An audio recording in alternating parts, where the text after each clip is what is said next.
Hi everyone, কেমন আছেন সবাই? আশা করি ভালোই আছেন। আমিও ভালো আছি। একটা ভিডিও নিয়ে আসলাম। ভিডিওটা হচ্ছে আমাদের দেশের বাড়ি বাজিতপুরে।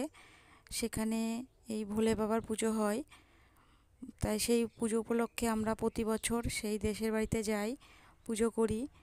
তাই ভাবলাম আপনাদের সঙ্গে একটু শেয়ার করি। ভিডিওটা একটু দেরি হলো ছাড়তে।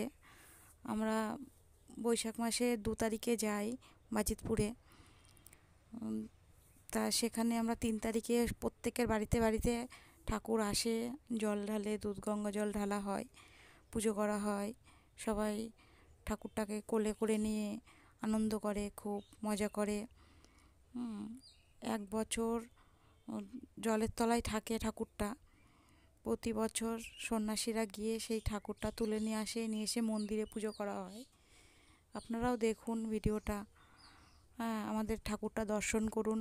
যদি ভালো লাগে একটা লাইক করবেন, হ্যাঁ, একটু কমেন্ট করবেন, আমার পাশে থাকবেন, চ্যানেলটাকে সাবস্ক্রাইব করবেন। দেখুন ঠাকুরটা আপনাদের যদি ভালো লাগে।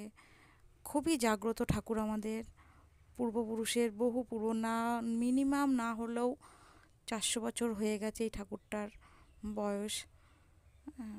আমরা একইভাবে আমাদের জ্ঞান হওয়ার আগের থেকেই আমরা এই ঠাকুরটাকে দেখছি। এরকম প্রতি বছর আমরা যাই, খুব আনন্দ করি, পুজো করি। যদি ভিডিওটা ভালো লাগে একটু লাইক করবেন, কমেন্ট করবেন। টাটা, ভালো থাকবেন।